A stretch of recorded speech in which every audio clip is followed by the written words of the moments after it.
All right. Hi, everybody. Welcome back. Today, we are finally beginning perturbation theory, having spent a lot of time on asymptotic methods for integrals. And we did a little bit about dominant balance, but now the time has come to do the real heart of the course, which is perturbation methods. So I want to begin with perturbation theory in the simplest possible context, which is just to solve algebraic equations. Not even differential equations yet. We'll do that next time. But you can use perturbative methods to solve, equations involving algebraic expressions or sines and cosines and that kind of thing, leaving derivatives and integrals out of it. So let's do that. That'll give us a flavor for what the methods can do and also some of the pitfalls. Sort of interesting. There are ways that these methods can go wrong. And we'll be seeing that in differential equations in this more complicated setting. But even here in the world of algebra, this can happen. All right, so let me share my screen.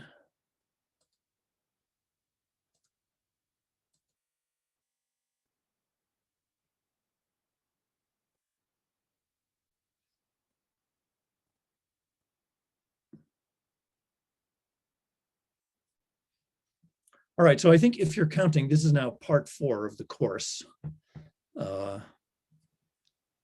So perturbation methods. And as I say, perturbation methods for algebraic equations. So let's begin with... I was trying to compare. Sorry? Oh. Sorry, I didn't realize my mic was on. Just unmuted by accident. Okay. Right, so our warm-up problem is going to be an example of what would be considered a regular problem. We'll say a little more what regular means in this context, but roughly speaking, it means you could do the most naive thing and it will work. So here, I'm focusing on a little quadratic equation, which obviously you could solve exactly with the quadratic formula. But I want to illustrate how we could solve it if we didn't know the quadratic formula with these perturbation techniques. This is kind of a time-honored cultural tradition in perturbation theory, to at least the pedagogy of perturbation theory, to calibrate the methods by using them on problems that you could solve exactly and see how close they come to the exact solution. So that when you're dealing with problems that you can't solve exactly, you might have some confidence in how good the methods are, or just generally have a feeling for whether they work well or not. All right, so anyway, here we've got this problem, which you'll see, I'm thinking of a small epsilon. If epsilon were really just 0, so that we could ignore this term altogether, then we would have x squared minus 1 is 0. And of course, the roots of that would be x equals plus and minus 1. Now, with this epsilon term being here, that is, in the jargon, going to perturb the solutions away from plus and minus 1. You can think of this as like some small physical or biological effect that's disturbing the problem a little bit. I mean, historically, perturbation methods came up when people were thinking about astronomy. So you had Isaac Newton's exact solution for the two-body problem of how the point-like Earth would move around a point-like sun if there was nothing else in the universe. And if you assume the inverse square law of gravity, and Newton showed that the Earth would move in an elliptical orbit. And that's correct as far as it goes. But the fact is there are other planets and asteroids and other things pulling on the Earth. And so those would make these small perturbations. And so perturbation theory was originally, in this context of astronomy. We also could think about it in connection with things moving on the Earth. We often neglect air resistance. You could think of air resistance as a small perturbation to the more dominant effects of gravity. Anyway, so that's the idea of what a perturbation means. And so here, this epsilon x in this algebraic setting is playing the role of a little perturbation to our simpler equation. Okay, so as I say, with the quadratic formula, we could solve this exactly. And this is what you would get in terms of epsilon. And then we could, if we want, now that we know the exact answer, we could write that out as a power series by expanding in epsilon. And these are what you would get for the two roots. So you see that they're close to 1 and -1. But then there are these correction terms, half epsilon, and then stuff at higher order, half an eighth epsilon squared. Okay, so now you might wonder, where do those come from? That would be, if we expanded this square root using the binomial formula.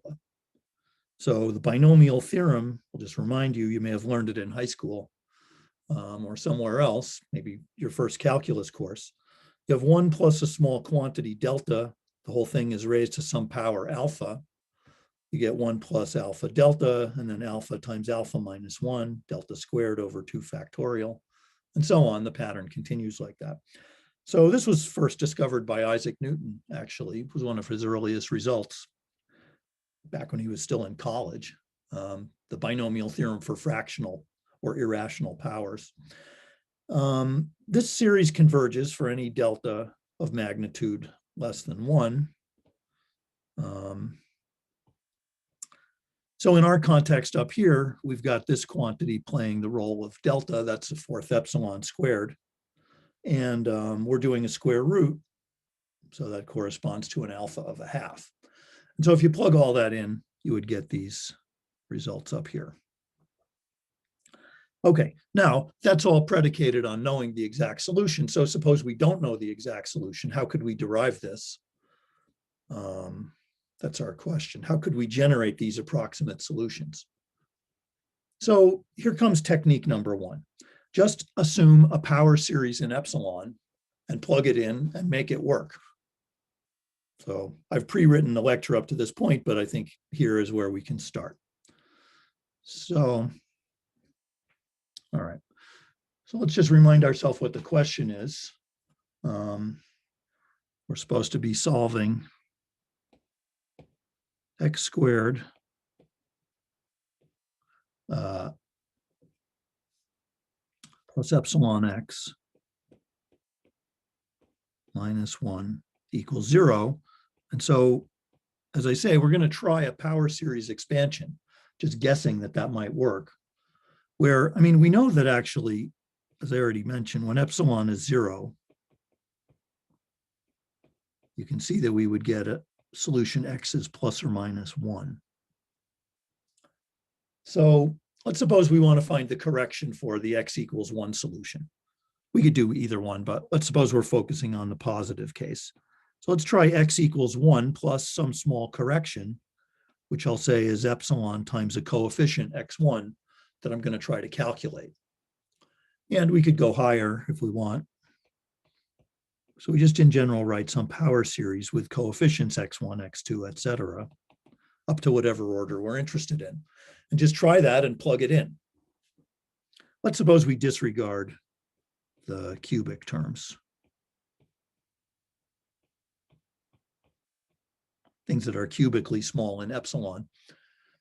And by the way, so if epsilon is a small number, like say 10 to the minus 1, then, this term is going to be a sort of 1/10 as big as this, and then this term will be 100th as big as this. So it's increasingly tiny. The corrections are getting smaller and smaller as we go. That's the idea. We've got this hierarchy of corrections to the basic solution. So anyway, if we take that and plug it in, then you see it's a little bit tedious because we have to do x squared, which means we have to square this power series. So I won't do the whole infinite power series. Let me just do a few terms. So here we go. I would go something like 1 plus epsilon x1 plus epsilon squared x2 plus ...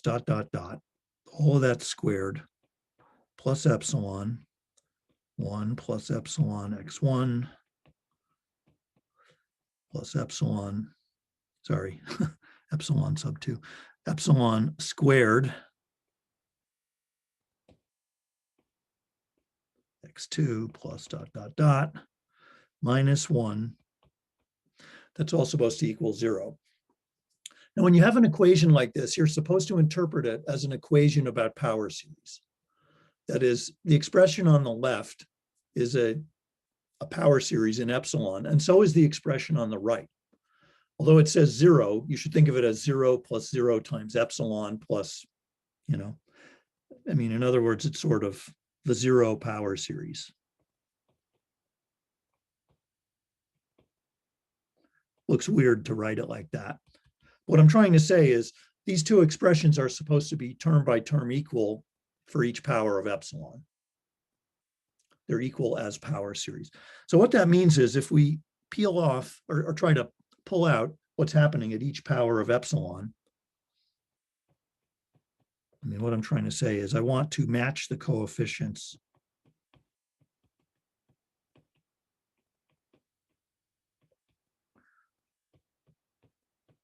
of each power of epsilon to determine my unknown constants, the x1, x2, and so on. So let's write it out a little bit more to see what's going on. If I square this first term, I would get 1 plus 2 epsilon x1. That's a cross term. What else? Then there would be an epsilon squared term. So there's two ways of generating epsilon squared, right? I could do something like a cross term between this 1, this epsilon squared, and then times a factor of 2. Or I could take this expression here and square it. That would also generate an epsilon squared. So in fact, those are the only two ways of getting epsilon squared. So I'm going to get epsilon squared x1 squared plus that cross term I mentioned, which is 2x2, right, epsilon squared times 1. So that's all from expanding the first term. Then I have stuff which comes from this whole term. Maybe I'll write it in blue for visibility. So I have an epsilon term, which would be epsilon times the 1. And then you have an epsilon squared term, which is epsilon squared x1. And then everything else is just higher order junk, order epsilon cubed or higher. Then all of that is then I have to go minus 1 equals 0. So now look at all the different powers of epsilon in this. So like order 1, which really means stuff that has no epsilons in it, epsilon to the 0. What do I see at order 1? Well, I have this 1 canceling this 1. So actually, there's nothing happening. I'm just getting 0 equals 0. And that's because I used the correct constant term of 1 when I was expanding around 1. I mean, we saw that by looking at epsilon equals 0. So there's nothing to do at order 1. The first interesting place is order epsilon when I have, I don't know, this term, oops, let me use, got this matching with this plus, oops, not that one, just that. Right, so at order epsilon, the equation is going to be 2x1 equals 1. Have I done that right? I feel like I'm messing something up. I think you want 2x1 plus 1 equals 0. Did I miss a term? No, I think you just need a minus sign on the plus 1, or is it on the equals 1? 2x1 equals negative 1. I'm sorry, you're right. That's right. Well, I should say, good, thank you. Right, I mean to say 2x1 plus 1 equals 0. Yeah, thanks. Right, so x1 is negative 1/2. So we've now determined that.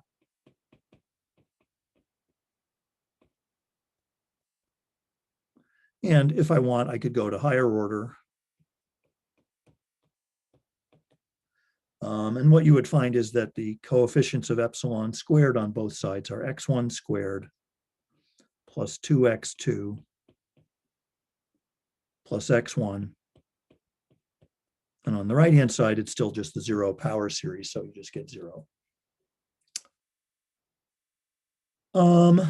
And I want you to notice a little structural thing here. I mean, obviously, there's a lot of tedious algebra, but there's something interesting structurally, which is that observe that this is a linear problem. x1 is only appearing to the first power. Similarly, at the next order, x2 is only appearing to the first power. Now, it's true that x2 depends on previous stuff, the x1 from the line above. So this is pretty common in these kind of problems, that you will have linear problems where you have terms that are generated. There are known terms generated from earlier in the calculation, and then at any current stage in the calculation, you're solving a linear problem. So what's neat is that perturbation theory will often reduce a nonlinear problem, which actually, I mean, if you think about it, this is a nonlinear algebraic problem. We're solving a quadratic equation.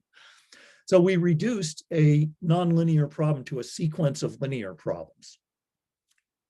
And that's a step forward. That's an advance, because linear problems are easy, even if you have infinitely many of them, which we would here because we'd have one at each order of epsilon. But still, it's better than the original problem in some sense. Okay, so anyway, that's this nice structural point. And we'll be seeing that throughout our work on perturbation theory. So anyway, solving this, I get x2 is minus a half x1 plus x1 squared. And from the line above, I already calculated x1. So when you substitute this in, you get minus a half times negative a half plus a quarter. So it's coming out to be positive 1/8. So that's x2.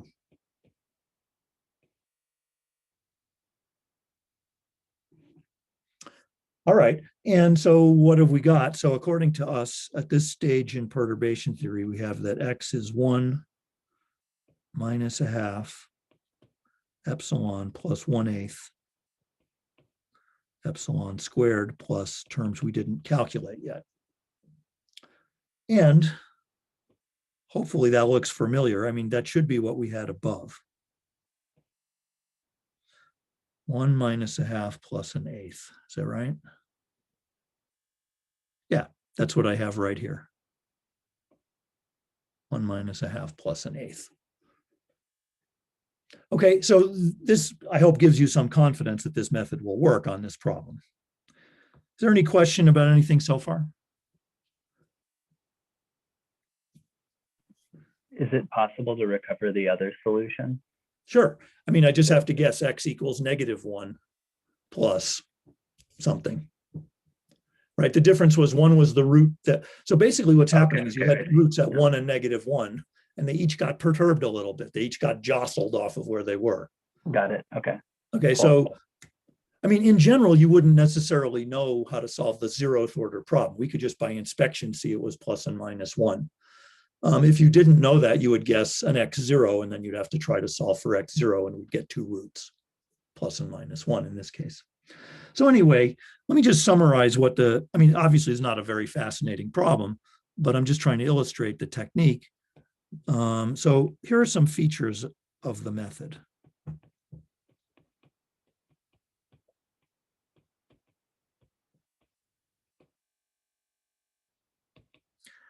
On the one hand, it was quite systematic. It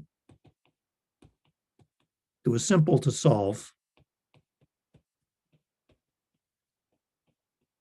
for the x1, the x2, and so on, because we kept getting linear problems.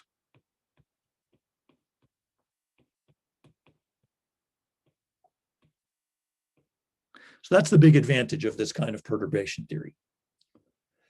But there is a little bit of a downside. which was we had to guess the form of the series to begin with.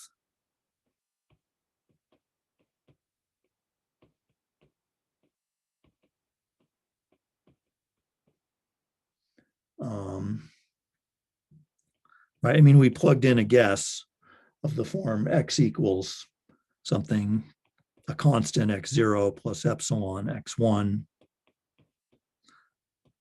plus epsilon squared x2 plus et cetera, which in terms of the language of our earlier part of the course, we were guessing the asymptotic sequence.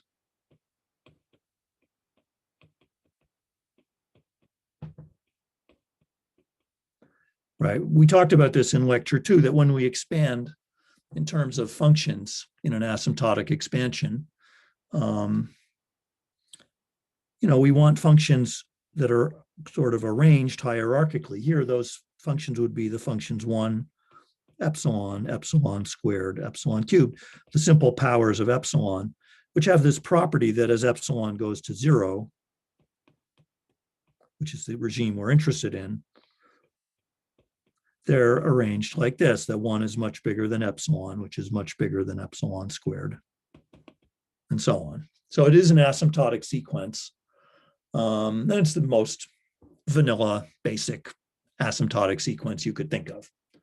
So here it worked. Now we're going to see in the rest of this lecture that sometimes it will not work. But when it does, we're in the world of regular perturbation theory. So that's one aspect of what makes it regular, that naive power series will work. Now, let me show you, in case you're a little bit bothered about this idea of guessing the asymptotic sequence, here's a technique that is rarely used nowadays. It's kind of old-fashioned, but it's also kind of cool, and I want to show it to you. And we'll see that there are problems where it can really save us when it's going to be otherwise difficult to guess the asymptotic sequence. So this method 2, I just showed you method 1 where I just guess the series and plug it in. Method 2 is an iteration method.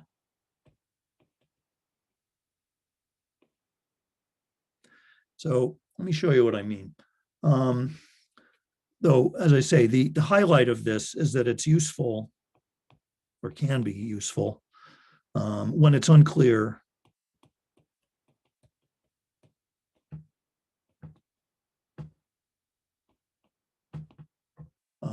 what kind of expansion to assume.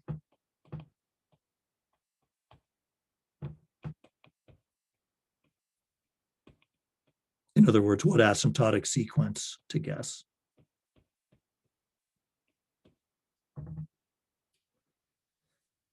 So let me illustrate it here. Let's go back to this little warm-up question. X squared minus epsilon x plus 1 equals 0. Or I guess it was plus epsilon x, wasn't it? Rewrite it this way.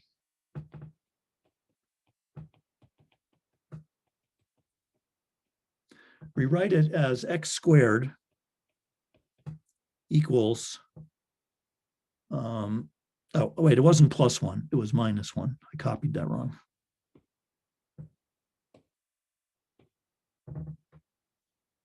That was our question, wasn't it?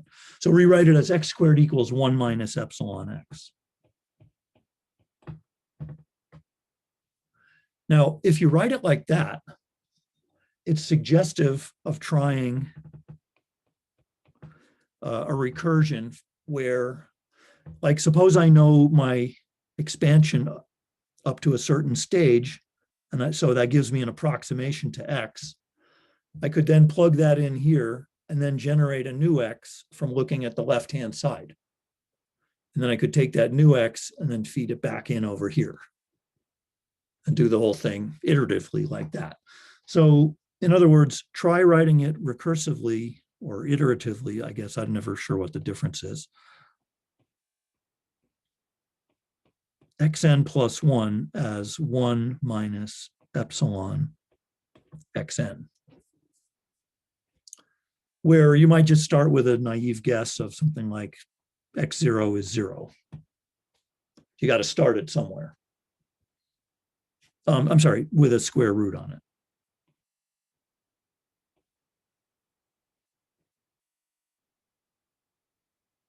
Now, there's, of course, two roots. I could say plus or minus square root. But let's suppose, again, we're interested in the root that what used to be 1, but is now getting perturbed. So we'll use the plus square root.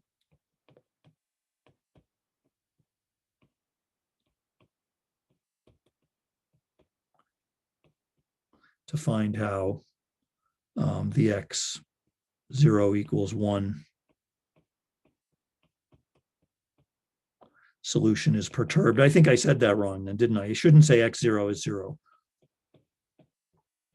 I should really say x0 is 1. That was my initial guess.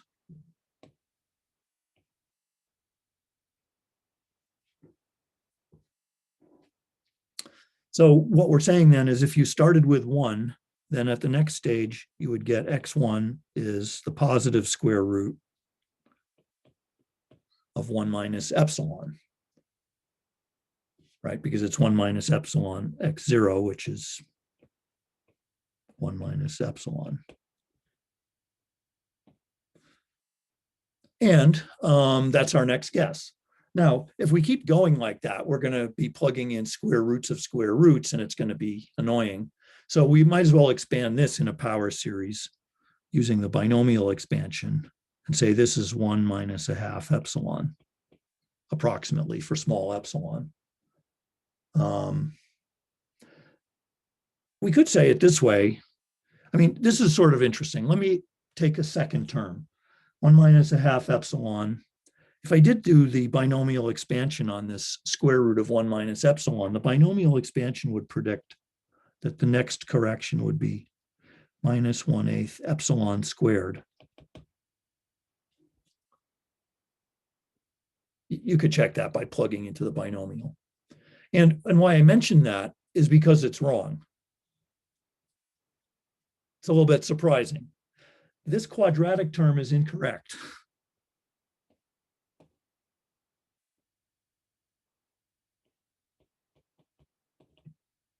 So no, this disagrees with the exact result.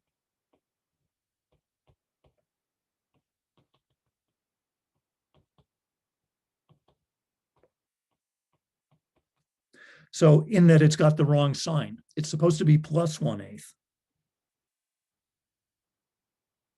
Right?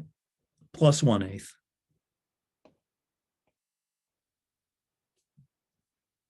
So we're getting that wrong at this stage.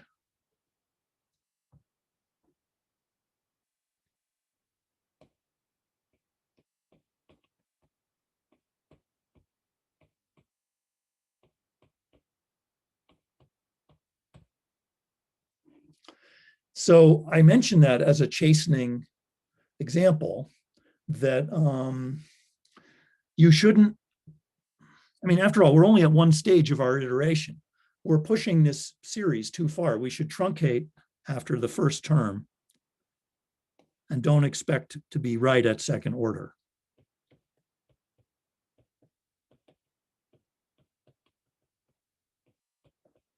In other words, we cannot trust this quadratic term.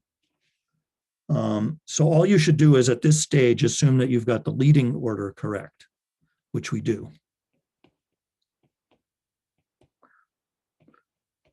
You could think of it like that.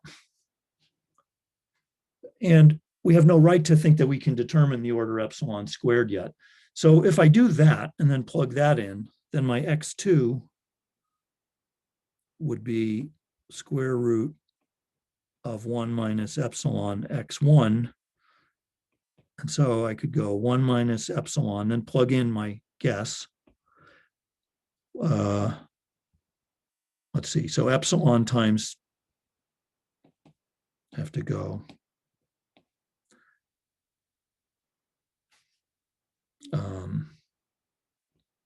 1 minus a half epsilon. There's some unknown order epsilon squared term there. This whole thing is being raised to the half power. So let's see what that is. That's 1 minus epsilon plus epsilon squared over 2 plus order epsilon cubed, because when I multiply this order epsilon squared times this prefactor of epsilon, it becomes order epsilon cubed. And all of that is it being taken to the 1/2 power. And if you expand that, I mean, obviously you want to do this in computer algebra. And the whole thing is absurd because you would just be doing it in Mathematica to begin with, but just to sort of show you what's happening. This comes out to be 1 plus 1/2. Then I have in here minus epsilon plus epsilon squared over 2. This is the binomial formula where I'm thinking of this term right here as my small delta, and I've got an exponent of 1/2. So it's 1 plus 1/2 times my delta. That's this thing, right? All of this junk. So there's that plus, well, actually will turn out to be minus 1/8. And you would have to put that delta in there. Minus epsilon plus epsilon squared over 2, all squared plus dot, dot, dot.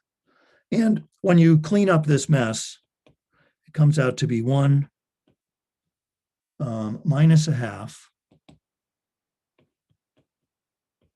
epsilon. Let's see, let me check what are the order epsilon squared terms. Getting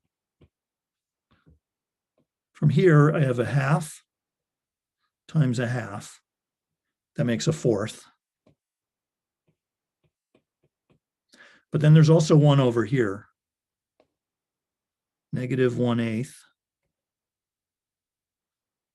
And then I have to do this term squared.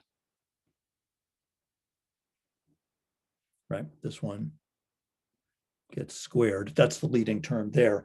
That contributes a negative 1/8 epsilon squared.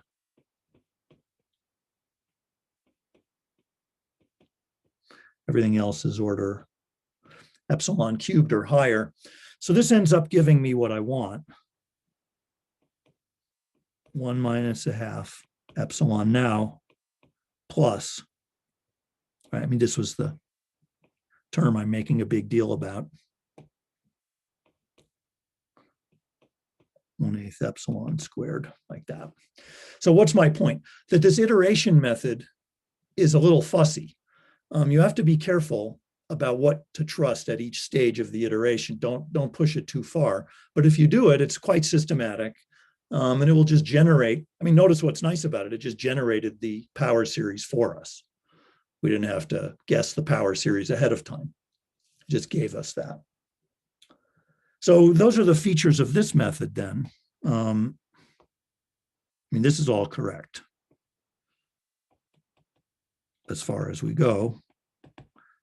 So the features of the iterative method are that it generates the, well,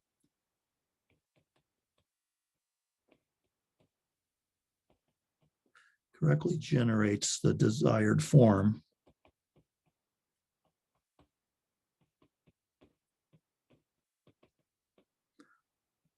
And does it automatically.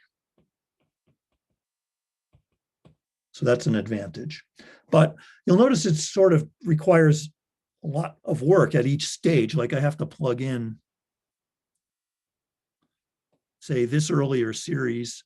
I have to plug that into some other expression. I mean, it gets sort of more and more work at each step. Rather than just a little sequence of linear problems, it gets increasingly arduous as you go. So you definitely would want to be doing it in a computer. It does require increasing amounts of work at each stage.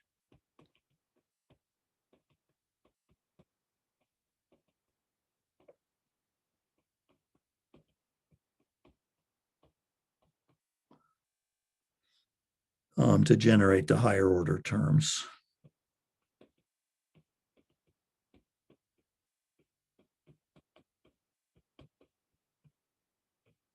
I might use the abbreviation HOT, higher order terms. So, okay. So any question then about this iterative method? So am I correct in assuming that after doing maybe 5 iterations, you get everything correct up to order epsilon to the 5? I think that would be right, Maria. Yeah, I think that is right. Okay. Not positive, but I think, yeah, I think if you want to do up to the 5th order, you should do 5 iterations. And why probably, is that so though? Like, yes, what? Why is that so? Why having more iterations makes you like better approximate the sequence? Well, you've been truncating. I mean, we saw like an early case of what could go wrong, you know, that if we tried to take more terms than we should, like here, see, I mean, the thing is, I'm not sure how to answer exactly, but like here we had a look. Obviously, this is not a good approximation. This term is only correct to 0th order, right? That is no epsilon. So we took a 0th order solution. You should really regard this as, I suppose, as 1, you know, plus it has some unknown amount of epsilon in there potentially. But we didn't know that. We acted like it was exact. When we plugged it in here, I mean, this formula should not be trusted because I didn't take into account that term. So this is already a little bit wrong to begin with. And so when I expand it, I have to expect it to be a little bit wrong. But it's right to 0th order. And so this part should be right, as it turns out, to 1st order. I don't know. I mean, you'll just have to think about. It makes sense now. Yeah. Okay. Yeah. Okay. I'm glad that was helpful. Mathematica actually does this systematically. If you ask it to generate something, it will only tell you the order that can be trusted, and it will not tell you higher order. So it actually keeps track of all that in a correct way. So these techniques are probably no longer relevant because the machine knows how to do it. Okay, other questions about that? So does this method, and so this method assumes that the solution is an attracting fixed point? Oh, nice point. Yes, I guess so, doesn't it? Right. You can generate an iteration that could converge to a different route than you might want, or might not converge at all. So yeah, it's a little bit, it's sort of it's like a hot rod. It's kind of a Ferrari method. I mean, it really works well when it works, but it sometimes, don't mean to disrespect Ferrari, but I mean, it can have, maybe I'll stop with the metaphor. It's not a workhorse, exactly. It's fast, but it can be a little bit problematic. So I probably should mention, you know, I just repeat what I said earlier, that the early iterations can give the wrong higher order terms.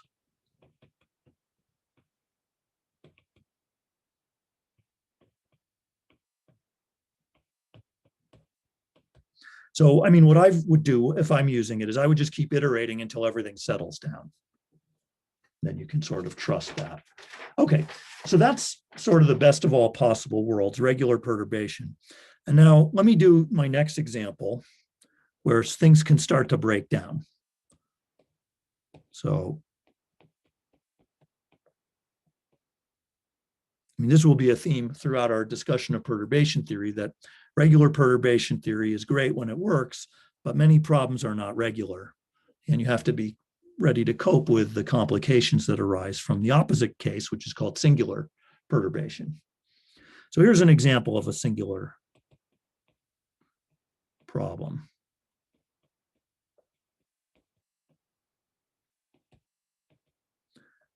Let's still live in the world of quadratic equations where we can see exactly what's going on.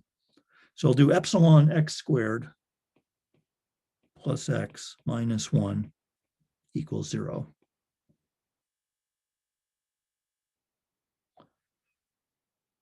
Okay. Well, all right, so the naive thought on this would be if epsilon equals 0, what is the problem? I mean, then we just get x minus 1 equals 0, so the root is x equals 1. But you already see the difficulty, which is that if epsilon is not 0, we're going to have 2 roots. not 1. So that's a big qualitative change. And that's true even as epsilon goes to 0. For epsilon arbitrarily small but non-zero, you have 2 roots. So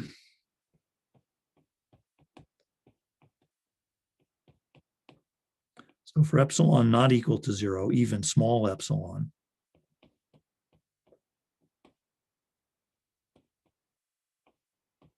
we have 2 roots. So that's a big qualitative difference. And that's the kind of thing that happens in singular problems. The behavior as epsilon approaches 0, there's something really different about it than what you're getting by just plugging in epsilon equals 0. So you might be wondering, I mean, that's a big qualitative change. What happened to the other root?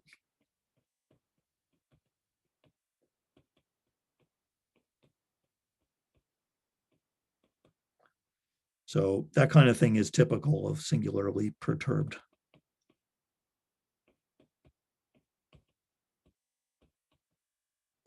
problems.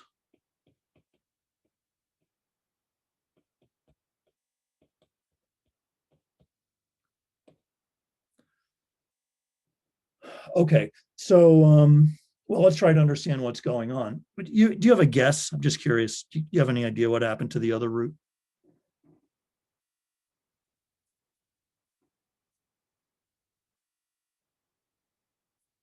It collapsed with the other root.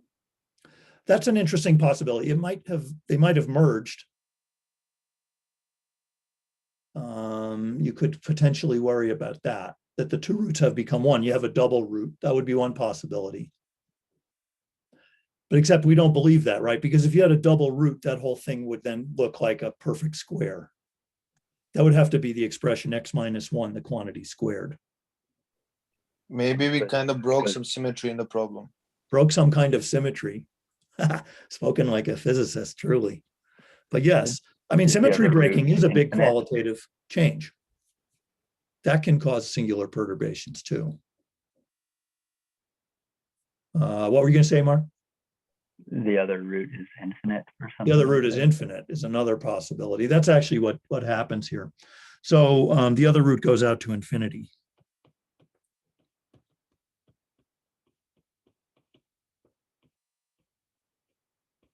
So it's still there, it's just out at infinity. So let's see that. This will give us a chance to think about dominant balance again, which we did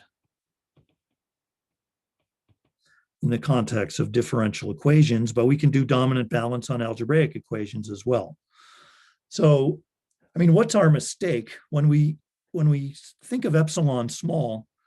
That doesn't necessarily mean this whole term is small, because if x is big, this term could potentially be big, right? It's unclear that this term is so small. So let's consider possible, I mean,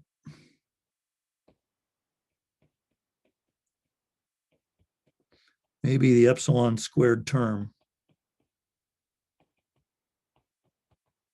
is big.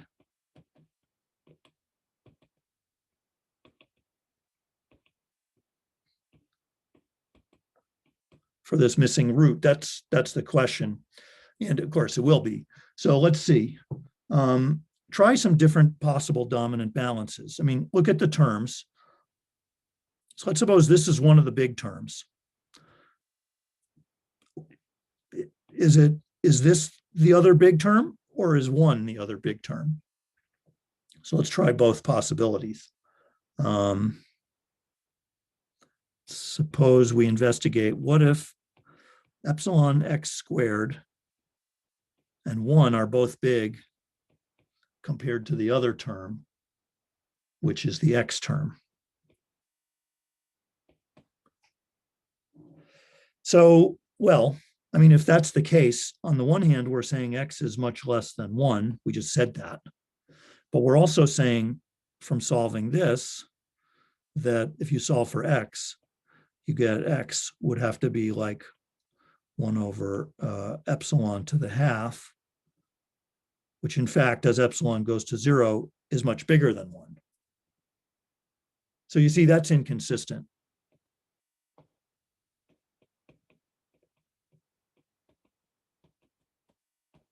right? These two things contradict each other.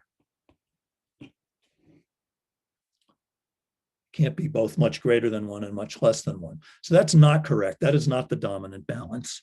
The correct dominant balance is the other one, which is, could it be that epsilon x squared and x are the big terms, and they're big compared to 1? So try that. I mean, this is saying, on the one hand, x is much bigger than 1, but this balance would say, if you solve it, that you're getting x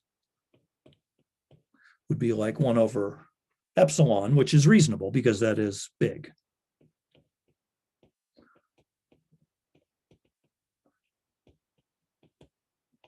So that's consistent. And that's actually what's happening. That root is going out to infinity, like, at a rate 1 over epsilon. So I guess I've been a little bit loose about my negative signs. I mean, really, I suppose, if you want to think of it as a balance, if we took the negative sign into account, it would be saying that this epsilon x squared plus this x, those should be nearly canceling. So we really ought to be saying, I suppose, that this is comparable to negative x, if we want to take the sign into account. And the much greater than 1 is not interpreted in a signed sense, but just in an absolute value sense. And then, so this would give us that the x is actually asymptotic to negative 1 over epsilon. That's right. So actually, if you solve for it, you'll find that x will be minus 1 over epsilon. And you can do higher order terms. They come out to be minus 1 plus epsilon minus 2 epsilon squared, and so on. So, I mean, you could check that. You would just do the same kind of thing we did, except notice that now we're not guessing a power series in the usual way. We're guessing a power series that includes an inverse power of epsilon, a 1 over epsilon, and then the rest is a Taylor series. So that's how it would work out here. Is there any question then about this example? Still not that nasty. Okay, I want to breeze through one more example of this type, which is the case that illustrates what Maria was bringing up in her remark earlier. What if we have a double root? So this would occur in this problem. And now the new wrinkle is, rather than a root going out to infinity or having 1 over epsilon or some other inverse power of epsilon, you can also get non-integer powers, fractional powers. And so this problem that I'm writing down here has a double root. As epsilon equals 0, when you set epsilon to 0, you would get this equation, which is x minus 1, the quantity squared, equals 0. So that does have a double root at 1. That's another case that can lead to trouble. So danger, danger, Will Robinson. You got to be pretty old to get that reference. Or else watch Lost in Space. But anyway, so yeah. So what happens here? Well, it turns out the naive expansion using, like what you would do in regular perturbation theory, will not work in this case either. So watch what goes wrong. So I've written this out pretty much ahead of time here. If I just try x equals 1 plus epsilon x1 plus ... substitute it in, square this term, keep track of everything. Let me just go to order epsilon and neglect order epsilon squared. So if you write all that junk out, at order 1, you can read off the terms that have no epsilon, would just be this 1 times this 1, this 2 times 1 with a negative sign in front of it, and this 1. So that ends up giving you 1 minus 2 plus 1 is 0. No surprise, at order 1, you're getting 0 equals 0. And that's because we're perturbing around the correct root of 1. The interesting thing happens at the next order, at order epsilon, where if we read off the coefficients of epsilon, well, I have here a negative epsilon times a 1. That gives me this. I have a 2 epsilon x1 times a 1. That gives me this.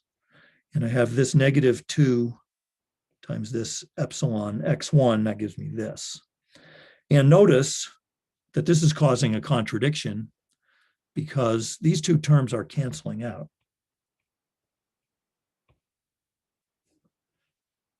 And on the right-hand side, I have 0. So I'm getting -1 equals 0, which is a pretty bad contradiction. And it's because my guess of the form of the solution was wrong. The naive expansion is wrong here. That is just not, there is no solution of that type. That doesn't work. So we guessed the wrong ansatz. And the problem is if you solve this exactly, which is not difficult to do, these quadratic equations are easy to deal with. The exact solution turns out to be this. And notice that it has an epsilon to the half in it.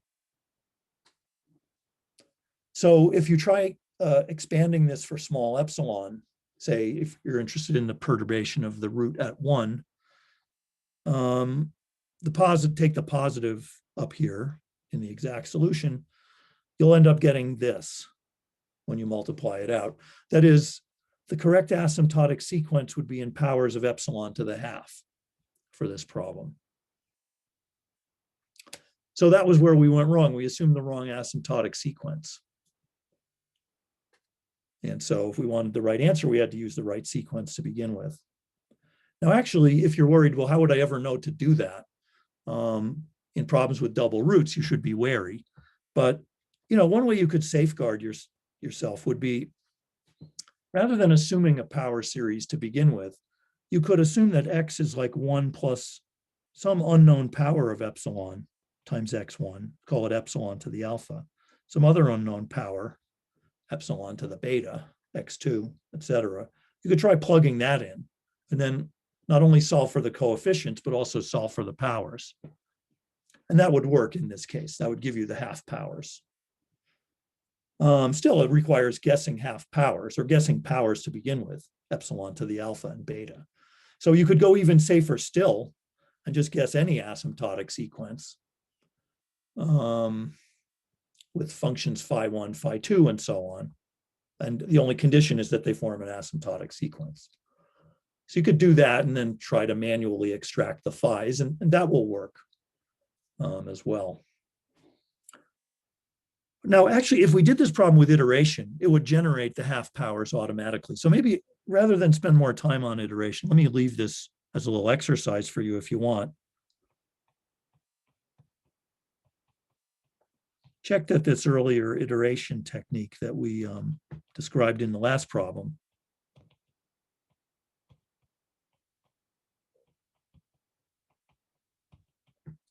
will generate this, solution with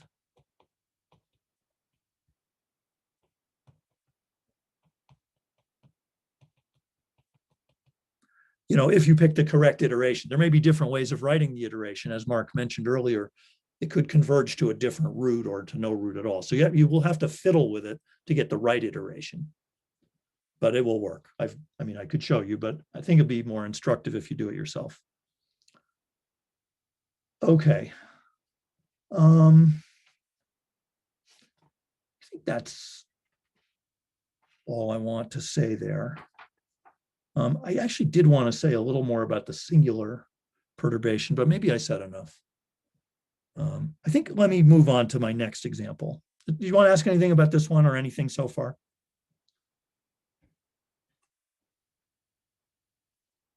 Okay, so this next one is kind of juicy, and it will take us probably the rest of the time to discuss. This one's kind of fun.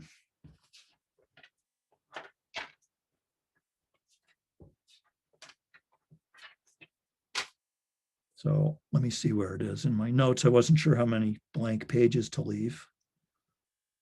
I guess I can delete this page in this one. actually. Where is it? Do I even have it? Oh, I see. I didn't even write it down at all. Okay, fine. So let's begin writing. Okay, so we're up to example 4.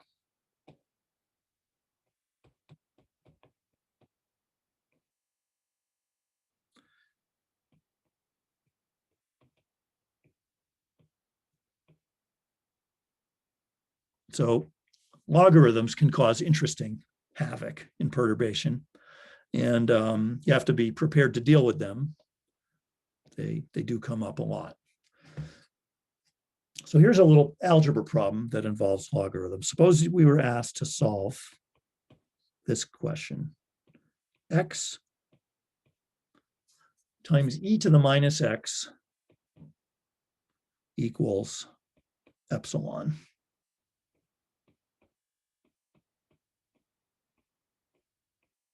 Solve this as epsilon goes to 0 from the positive side.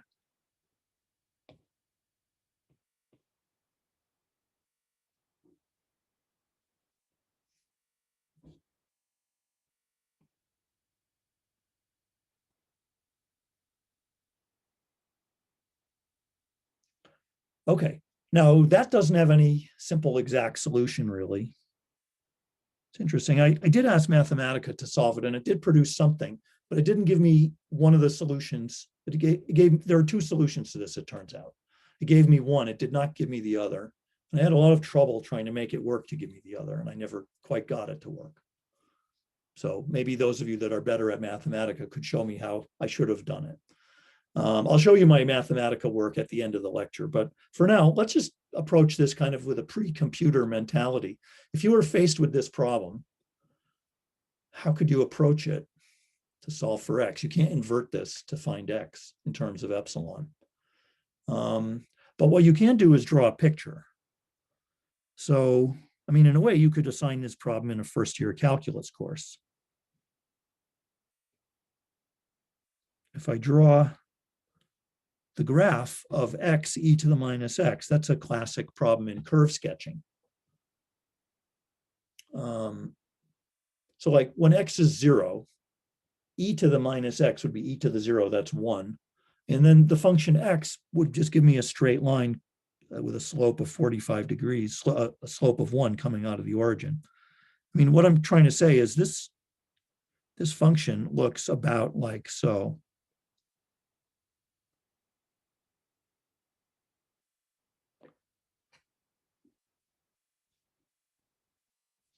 So this is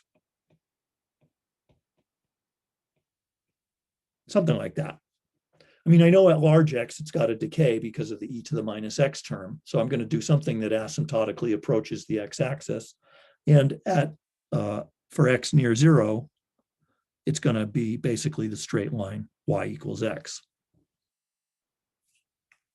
That kind of determines, then assuming it doesn't do anything very tricky in between, you can check that it has only one maximum, and it looks like this qualitatively. But anyway, so if you trust me that that's what the curve looks like, then if we want to solve where does this equal epsilon, well, I can think of drawing something at height epsilon.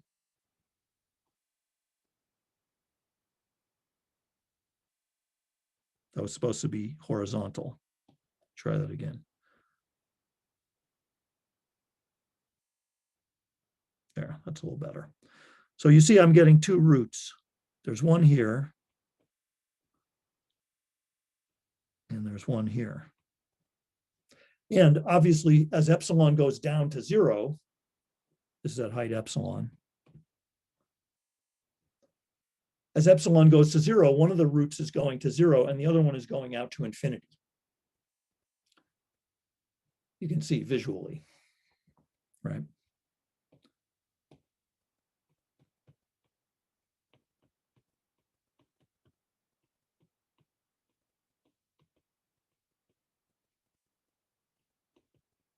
One root goes to 0, the other root goes out to infinity. But let's try to be a little more precise than that. We want some asymptotic approximation of each of those roots. Now, the root near 0 is easy. I'll just quickly tell you what to do with that.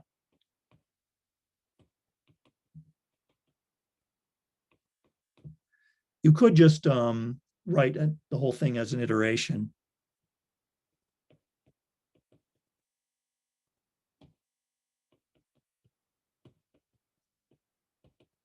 If I rewrite the equation by taking the e to the minus x to the other side, you could write it as x n plus 1 is epsilon e to the xn, which is very attractive looking. And you could then start with the root being near 0. In fact, start at x0 equals 0. Then you would get x1 would be epsilon, x2 would be epsilon e to the epsilon, which is epsilon times 1 plus epsilon plus dot, dot, dot. So we're getting epsilon plus epsilon squared. And you can keep going like that and it will converge to something nice. You'll end up getting, if you want to do a few more iterations, it'll come out to be epsilon plus epsilon squared plus 3/2 epsilon cubed plus 8/3 epsilon to the 4th, etc. So that's easy. And another illustration of the power of iteration. So you could check that. Now, but what's not so easy is the other root, the root that's going out to infinity. So let's think about that one. Do you want to ask anything about this one first? No. All right, so we're good with that. So let's try the other root.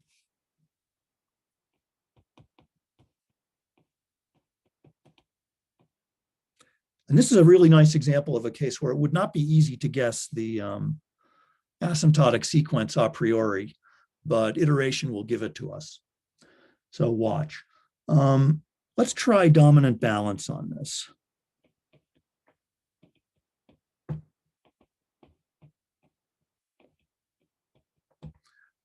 And it's helpful, rather than just staring at x e to the minus x equals epsilon, let me take the logarithm of both sides to try to tame things a little bit. We know x is going way the heck out there. But if I take log of both sides, I'm going to get natural log of x minus x is equal to natural log of epsilon. And think about that. When x is large, of these two, what do you expect the dominant balance to be? Certainly logarithm is a very wimpy function, right? So the log of a big number is still kind of order 1 for most big numbers that you meet in science. So x is going to be much, much bigger than log x. So let's assume that that's the way this works.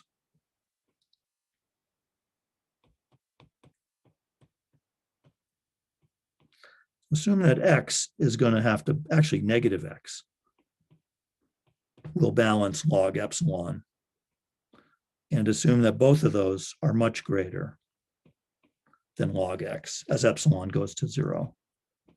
Again, in the absolute value sense. Whoa. Excuse me. Okay, so that's going to be our guess. Now, this tells us that x would be asymptotic to log of 1 over epsilon. I'd rather write it that way than have negative signs. That looks like our lowest order approximation. But is that consistent? Does that make sense? If we say x is like that, then is it true that x is much greater than log x?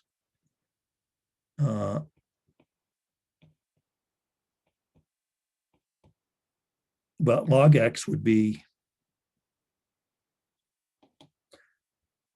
asymptotic to log of 1 over epsilon.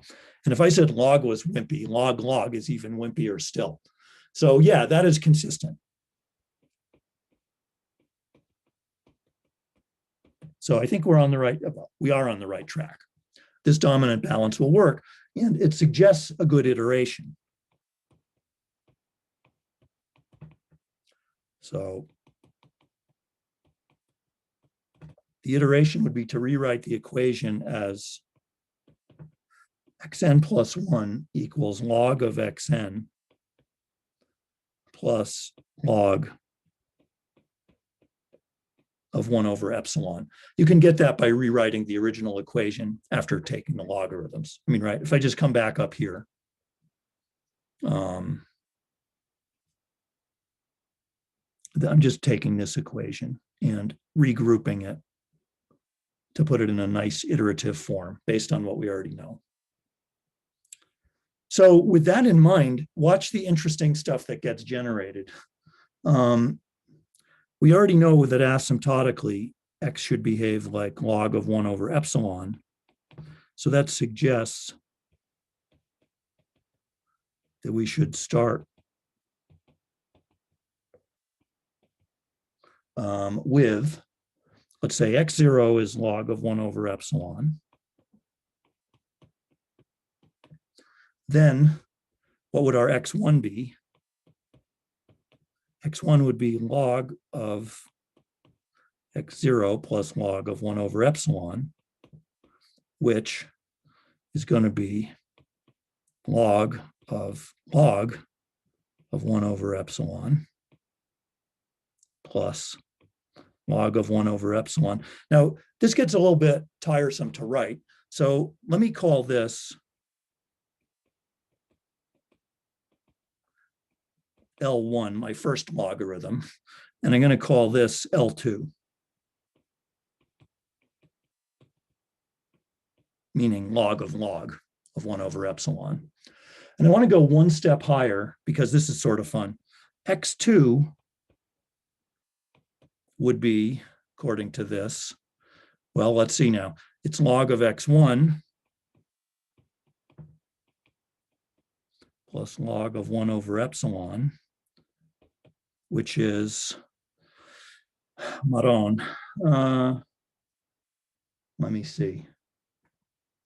It's real easy to get confused here. I guess say, so let's see, I wrote above x1 is L1 plus L2. So I think I did that right. And then log of 1 over epsilon, I decided I was calling that plus L1. And now in this expression with L1 plus L2, it's actually kind of nifty to group it this way. It's log of, factor out an L1, and then times 1 plus L2 over L1, where the L2 over L1 is itself a small quantity. So that it would be suggestive to expand the logarithm as, I'm going to have log of L1 plus log of, sorry, this part is still exact. Well, I mean, to the extent that I'm doing my approximation. L1 plus log of 1 plus L2 over L1 plus L1. This is the thing that I called L2. Expanding the log of 1 plus a small quantity is the small quantity to lowest order. So this is L2. So let me put an asymptotic on here.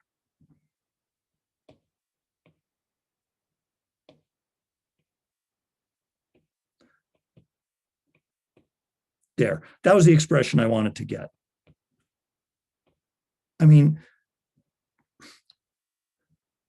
what I'm trying to say is I have an asymptotic approximation for the x of epsilon as, look at the hierarchy, L1 plus L2 plus L2 over L1 plus, etc. I claim it would be really hard to guess that asymptotic sequence.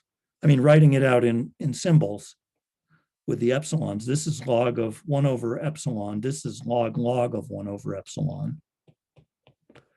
So you might think you're just going in, you're just adding another log each time, but actually that's not true. the next term is log 1 over epsilon divided by log of 1 over epsilon. Who would have guessed that? I don't know. Right? Not easy to guess, but that's what the iteration method is giving us. So I want to finish by showing you Mathematica on this. So let me share my desktop. And here it is in Mathematica. All right. So what did I do? I asked it to solve this equation, just being hopeful that it could. And it did generate something. It said x is something called the negative product log function of minus epsilon. And when I asked it to plot that, it gives me this thing, which then has a vertical asymptote, I guess, or I don't know what it's doing, but it stopped there. And it, or maybe it ceases to be a function. Maybe it comes back. I'm not sure what it does. Anyway, it stopped. And this is just generating the solution near zero. And to confirm that, I asked it to take the power series of that for small epsilon. And it's the one that we wrote down earlier by iteration. So it's giving me the root near zero, which is fine. That's the easy series to generate. The harder one is this at large x. And so to generate it by iteration in Mathematica, I said x0 is log of 1 over epsilon. And then I did a little for loop where I say xi plus 1 is log xi plus log of 1 over epsilon. And then it's just generating all these concatenated log thingies. But the reason I'm showing you all this is, let's see if it's any good numerically. So I tried epsilon of 0.01. And if I numerically solve that, it gives me one root that's close to zero and another one out here at 6.47. So that's exact, more or less. And then let's see what the approximations would do. So if I take one term in my asymptotic, I get 6.13. If I take two terms with my crazy, L series, 6.41, and three terms gives me 6.46, which is close to the exact of 647. This was using the logs in order. If you do my tricky expression where I expanded one of the logs and took out the small term, that also gives 6.46. I mean, it's slightly different, but the reason I wrote it that way is because I just have a simple additive series, as opposed to what Mathematica was doing, has this nested bunch of log of log of log. So as a series, I came pretty close. I'm good to the second decimal place. So who cares? I don't know, but just proof of principle. This is how you can use perturbation theory for those cases where you want to see analytical dependence on epsilon. And we were able to do that here. All right, so I've gone over a little bit. Thanks for your indulgence. Next time we'll begin perturbation theory in earnest by starting to do ordinary differential equations with perturbation methods. All right, see you then.